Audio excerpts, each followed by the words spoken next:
नमस्कार, कविताची पाकशाळा चॅनलवर आपलं मनापासून स्वागत। आज आपल्या किचनमध्ये आपण बनवत आहोत हॉटेल स्टाईल मस्त अशी पनीर मसाला रेसिपी। तर चला रेसिपीला सुरुवात करूया। त्यासाठी कढईमध्ये मी 2 मोठे चमचे तेल घेतले आहे।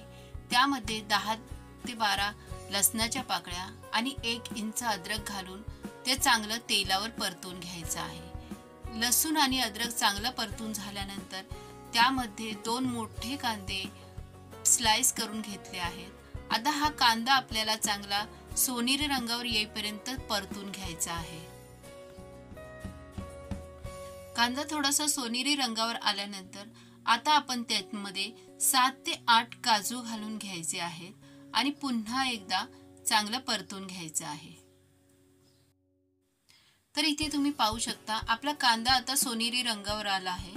आता त्यामध्ये 2 मध्यम आकाराचे टोमॅटो घालून घेऊया आणि टोमॅटो चांगले मऊ होईपर्यंत शिजवून घेऊया।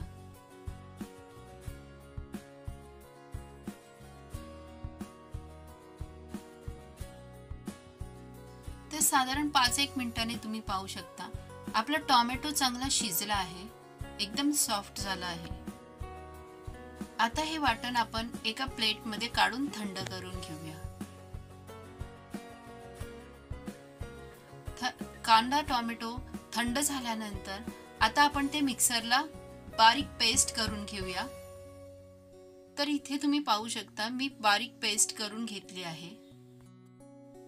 आता त्याच कढईमध्ये आपल्याला 1 चमचा बटर घालून घ्यायचा आहे आणि पनीर कट करून अशा प्रकारे फ्राय करून घ्यायचे आहे।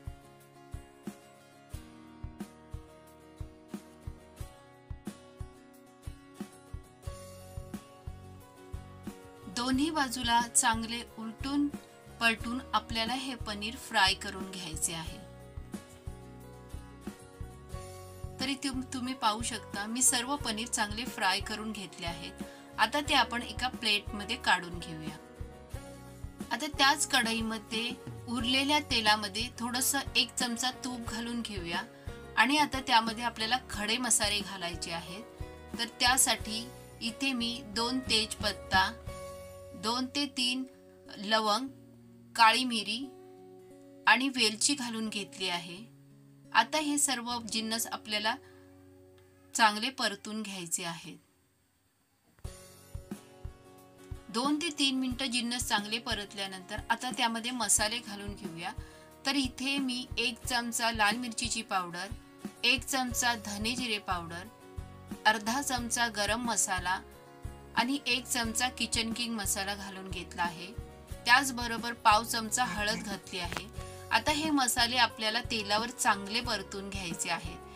हे करताना आपल्याला गॅस एकदम बारीक ठेवायचा आहे, अन्यथा मसाले करपू शकतात। मिनिटभर मसाले परतून झाल्यानंतर आता आपण बनवलेली ग्रेव्ही घालून घेऊया आणि तीही तेलावर चांगली परतून घेऊया। गॅस मीडियम फ्लेमवर ठेवून सतत ढवळत ही ग्रेव्ही आपल्याला चांगली परतून घ्यायची आहे आणि ह्या ग्रेव्हीला आपल्याला 10 ते 15 मिनिटं तेल सुटेपर्यंत चांगलं शिजवून घ्यायचं आहे।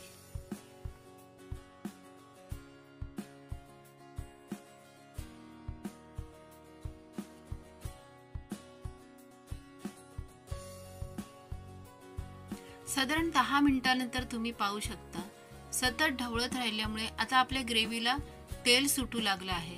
अजून 5-1 मिनिटं आपल्याला ही ग्रेव्ही शिजवून घ्यायची आहे।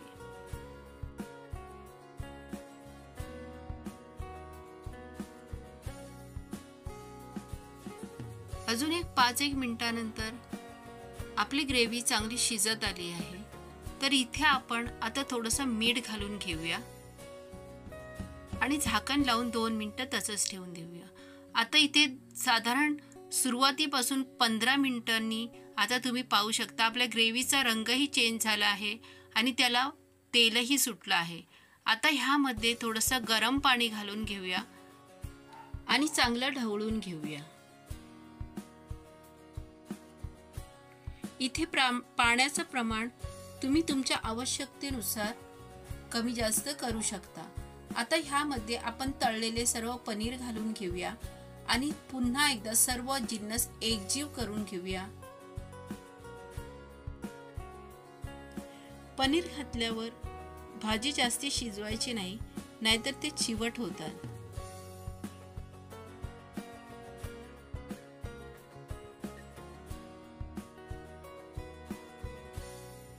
तर साधारण 2 मिनिटं ग्रेव्ही बरोबर पनीर शिजवल्यानंतर आता त्यामध्ये कसुरी मेथी घालून घेऊया आणि परतून घेऊया।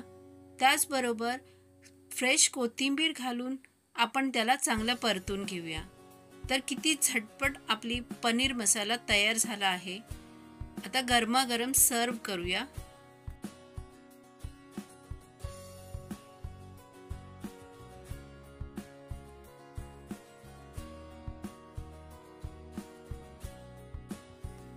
तुम्हाला माझी रेसिपी कशी वाटली हे कमेंट करून नक्की सांगा। आवडली असेल तर लाईक करा, शेअर करा आणि अशाच नवनवीन रेसिपींसाठी कविताची पाकशाळा चॅनलला सबस्क्राईब करा।